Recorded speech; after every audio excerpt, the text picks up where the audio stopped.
Sir, आज गणपति विसर्जन का आखिरी दिन है। मुंबई में, महाराष्ट्र में बहुत चहल पहल है।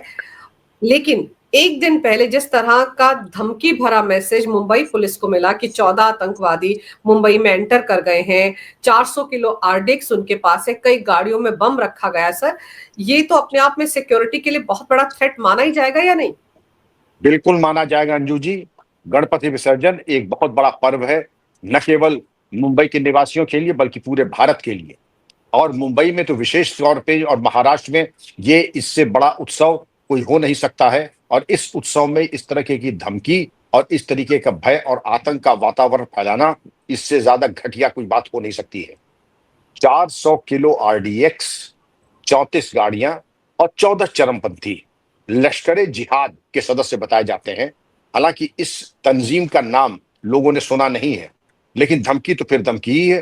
कार्रवाई और ड्रिल पूरी होती है, उसमें आंशिक सत्यता हो, पूर्ण सत्यता हो, लेकिन जब तक कि उसका निराकरण भली भांति न हो जाए, पूरे संसाधन और पूरी कार्रवाई, drill, SOP, forensics, ballistics, bomb disposal, dog squad, पूरी ताकत सरकार झोंक देती है कि गणपति विसर्जन या जनजीवन में किसी प्रकार की कोई क्षति न होने पाए। इसलिए एक धमकी किसके दूरगामी नकारात्मक परिणाम हो सकते हैं समझ सकती हैं, और आपके सभी दर्शक समझ सकते हैं कि मुंबई पुलिस और महाराष्ट्र पुलिस के पूरे रिसोर्सेस के ऊपर कितना दबाव रहेगा। एक तरफ गणपति विसर्जन, जुलूस, प्रदर्शन, जुलूस और इस तरीके के सब निर्विघ्न संपन्न हो जाए, मूर्ति विसर्जन, और उसके बाद लोग सकुशल घर पहुंच जाए। और वहां उसके बाद ये बेमौके की शहनाई कि ये चरमपंथी आ गए हैं, 14 लश्कर जिहाद के, 400 किलो आरडीएक्स आ गया है, 34 वाहनों में प्लांट कर दिया गया है। तो खैर, अगर प्लांट कर दिया गया है तो इन 14 को भी गंतव्य पे भेजने में महाराष्ट्र मुंबई पुलिस सक्षम है। इनको और आरडीएक्स, जैसे 200 किलो आरडीएक्स बागपत में बरामद हुआ, अगर होगा तो ये 400 किलो ये भी बरामद होगा। इन 14 की जो अच्छी खासी खातिर तवाजो होगी। खातिर तवाजो में ऐसा ना हो कि खातिर तवाजो ज्यादा हो और कुछ 72 हूरों के पास पहुंच जाए, लेकिन पहुंच जाते हैं तो उनके कर्म उनके साथ है। लेकिन जो दुर्भाग्य से कुछ बातें आ रही हैं अंजू जी, आपने अभी देखा होगा, हम लोगों ने 2-3 शोज इस पे किए हैं। ये पगड़ा गांव है, और पगड़ा गांव में साकिब नाचन, जो कि आईएसआईएस का समर्थक था, मुंबई ट्रेन ब्लास्ट का, मुंबई विस्फोट का ये शातिर बदमाश था। और एनआईए ने, ये तो अच्छा हुआ, संतोष का विषय है कि उसको जेल भेजा और जेल में ही उसकी मौत हो गई। और यही मैं समझता हूं अंत और परिणति सभी ऐसे राष्ट्र विरोधी तत्वों की होनी चाहिए कि जेल के अंदर रहे और जेल के अंदर ही उनका अंतिम संस्कार हो।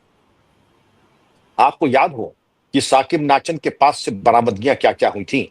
आईएसआईएस का साहित्य, आईएसआईएस के झंडे, विदेशी मुद्रा, डॉक्टर जाकिर नायक के सीडीज और अन्य आपत्तिजनक, जो वर्गलाने वाली और दूसरों पे जुल्म करने की, हिंसा की बातें होती थी। सर, 2008 का कितना बड़ा आतंकवादी हमला मुंबई पर हुआ था, तब भी हमारी इकोनॉमी को डिरेल करने की कोशिश की गई थी। और अब जिस तरह का माहौल महाराष्ट्र में, मुंबई में तैयार किया जा रहा है, तो बहुत ज्यादा सतर्क रहने की जरूरत है। ऐसे में जो हमारी आर्थिक राजधानी है मुंबई, उसको टारगेट करना तो इस वक्त अमेरिका की प्रायोरिटी में भी शामिल है। डीप स्टेट भी इसी में लगा हुआ है, पाकिस्तान भी इसी में लगा हुआ है। सर, सब लगे हुए हैं। अभी तो आपने देखा होगा कि एक ऑस्ट्रिया के एक अर्थशास्त्री हैं, उन्होंने कहा, एक्स इंडिया की भारत के इतने टुकड़े करने, ये पाकिस्तान का भाग हो, या खालिस्तान का भाग हो, ये बांग्लादेश का हो, और ये नेपाल का हो, वो जैसे उनके बाप ने हिंदुस्तान की उनकी जागीर हो कि उसके टुकड़े तकसीम करके वो अता फरमा रहे हैं।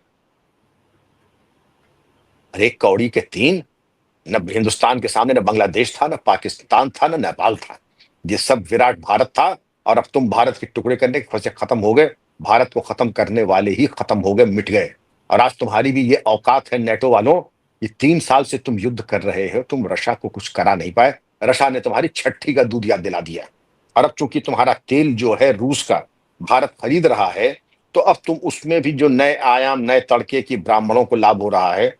तुम ये बता दो, ब्राह्मणों में कितने गोत्र होते हैं, और गोत्र क्या होता है, गोत्र में और वंश में कितना अंतर होता है? जो सबसे ज्यादा जात का जो ताबीज बांट रहे हैं, उनसे पूछ ले गोत्र और वर्ण में क्या अंतर होता है, ये वो भी नहीं बता पाएंगे। जैसे हाइड्रोजन और ऑक्सीजन और एटम और उसका नंबर के बारे में इनको एबीसीडी नहीं मालूम है, उनको भी गोत्र और जात के बारे में एबीसीडी नहीं मालूम है ना इनको, या जो इसको ले रहे हैं। ये कुछ 2-4 लाइन रटा देगा सैम पित्रोदा, वो 4 लाइन रट करके, तो जैसा लाइन रट ले और उसमें तो अच्छा है कि कस के अगर रिंग मास्टर आ जाए जोर से खा दे तो सारी लाइन भूल जाएंगे ये, जबकि भूल जाते हैं ये, आपने देखा होगा अक्सर ही नवाब साहब लाइन भूल जाते हैं अपनी। तो ये इन लोगों की मैं क्या कहूं, इनकी इनकी ये इनके अंदर आईक्यू है न कैपेसिटी है। इनकी बहन भी कहती है कि नहीं वो पप्पू नहीं है। अरे भाई आप क्यों कह रहे हैं, कौन पूछता है कि पप्पू है कि नहीं है और कौन इंटरेस्टेड है? लेकिन अब आपने ये कह के वो पप्पू नहीं है प्रमाण पत्र दे दिया कि वो महापप्पू है। सर, क्योंकि जब जब ये धमकी आई है उस दौरान आप ये देखिए कि मुंबई में एक और मुद्दा बहुत गरमाया हुआ है। वहां पर हलाल सोसाइटीज बन रही हैं जो सिर्फ और सिर्फ एक विशेष वर्ग के लिए हैं। उनकी एड्स में भी ये दिखाया जा रहा है कि वहां पर हलाल तरीके से आप रह सकते हैं, वहां मस्जिद भी होगा, सारी सुविधाएं होंगी। और उस दरमियान ये धमकी आती है सर, क्या आपको लगता है, क्योंकि उसको लेकर बड़ा बवाल मचा हुआ है, एनएचआरसी ने नोटिस भी भेजा है महाराष्ट्र सरकार को, बहुत से लोग उसके पक्ष में उठ खड़े हुए हैं कि इसमें बुराई क्या है। आपको लगता है कि इन दोनों का भी कोई कनेक्शन हो सकता है? देखिए ये चीजें हैं, ये बहुत ही अननेचुरल, अस्वाभाविक हैं। आज से पहले ये बातें होती नहीं थी। ये था 1857 के बाद सर सैयद अहमद खान ने कहा दो राष्ट्र की थ्योरी दी थी। कहाँ 1857 और 1859 और 60, और कहाँ 2025। एक दफा जब भारत का बंटवारा हो चुका है तो आप जो बातें कर रहे हैं, हलाल लाइफस्टाइल, ये सुकून एम्पायर करके सोसाइटी जो बनाई जा रही है, सुकून एम्पायर, और इसमें एक महिला जो है उन्हीं की वेशभूषा में आकर के जो उनकी अलमबरदार बनकर एक प्रोपेगेंडा कर रही है कि यहां पर हलाल लाइफस्टाइल है। तो जहां हलाल लाइफस्टाइल मुताबिक आपके नहीं है तो वहां क्या, इसका विलोम मैं शब्द कहूंगा नहीं, क्या वहां पर दूसरे तरह की लाइफस्टाइल हो रही है? जो अन्य स्थानों पर हमारे भाई बहन हिंदू मुस्लिम रह रहे हैं, क्या उनकी नॉन हलाल, क्या उनकी दूसरी तरह की लाइफस्टाइल है? यह कहना ही अपने में बहुत ही आपत्तिजनक है। और ये एक तरीके से गेट्टोइजेशन की छोटे छोटे इलाकों में बांट दो और इनको लोकलाइज कर दो। और इसमें यह भी प्रश्न उठता है कि रेरा ने आखिर इनको अनुमति दे कैसे दी। मैं अपने अनुभव से बताता हूं, रेरा के सामने इन्होंने ऐसी कोई बेवकूफी की बातें, हिमाकत की बातें नहीं कही होंगी। उन्होंने केवल हाउसिंग सोसाइटी का लिया होगा और बाद में इन्होंने ये क्रांतिकारी योजना बनाई कि इसमें हलाल लाइफस्टाइल होगी। और उसका जो ओपनिंग रिमार्क उस महिला का है जो कि सुकून एम्पायर की बात कर रही है कि यहां पर हलाल लाइफस्टाइल होगी और आपके प्रिंसिपल्स कॉम्प्रोमाइज नहीं होंगे। तो क्या जो लोग बाहर रहते हैं उनके प्रिंसिपल्स कॉम्प्रोमाइज हो जाते हैं? उनके उनके जीवन के सिद्धांत और जीवन लक्ष्य क्या आपको प्रभावित होते हैं, आच्छादित होते हैं, उन पे ग्रहण लग जाता है?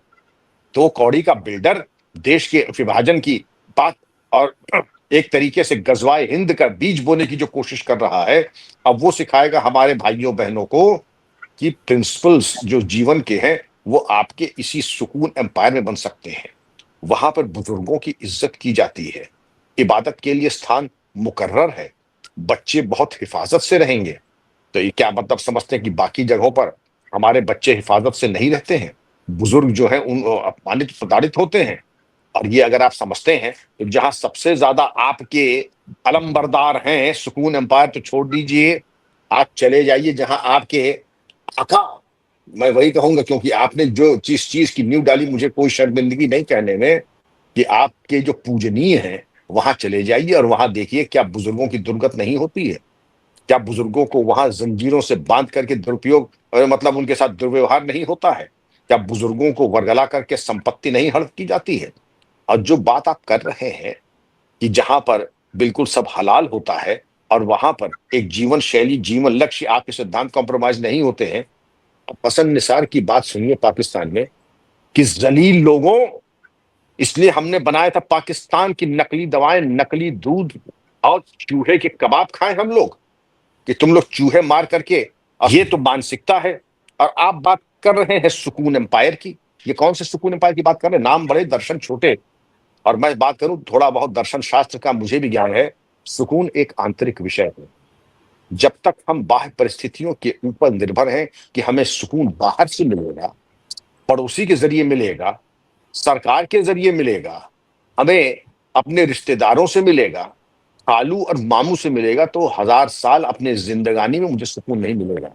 सुकून एक अंदरूनी तलाश होती है, तसव्वुफ, तस्बीह, इबादत कीजिए, तन्हाई में रहिए, परहेजगार रहिए, साबित कदम रही है, सुकून आपके साथ साथ चलेगा। उसके लिए कि इतना उपद्रव करने की जिंदगी में जरूरत नहीं है, नहीं आपको सुकून एम्पायर में फ्लैट लेने की जरूरत है। आप यकीन मानिए, सुकून एम्पायर अगर बनेगा तो बनेगा, अभी तो खैर जो उसके ऊपर ग्रहण लगा है, क्योंकि इनके ऊपर ऑलरेडी प्रियांक कानूनगो, जो एचआरसी के मेंबर ने अगर ये नोटिस दी है चीफ सेक्रेटरी को कि 2 हफ्ते के अंदर अपनी आख्या दें कि किन परिस्थितियों में इस प्रकार का अवांछनीय कृत्य हो रहा है, तो अगर नेशनल ह्यूमन राइट्स कमीशन एक स्वायत्त, एक तरीके से इंडिपेंडेंट बॉडी है और उसको पूरा अधिकार है इस तरीके की चीजों के बारे में जांच करने और करवाने की, उसके अपने इन्वेस्टिगेटर्स होते हैं, स्वायत्ता प्राप्त संगठन है, तो उन्होंने अगर किया है तो बड़ा गंभीर विषय है। और अभी तो मैंने पूरी बातें अपनी पूरी भी नहीं की है। यहाँ पर एक हलाल एनवायरनमेंट है, यहाँ पर लाइक माइंडेड लोग रहते हैं, ऑथेंटिक कम्युनिटी लिविंग। ये ऑथेंटिक कम्युनिटी लिविंग क्या होती है, इस पे उस महिला ने प्रकाश कम डाला, लेकिन हम लोग सब समझ रहे हैं ऑथेंटिक कम्युनिटी लिविंग क्या है। आप लोग एक तरीके से एक मिनी पाकिस्तान क्रिएट करना चाहते हैं।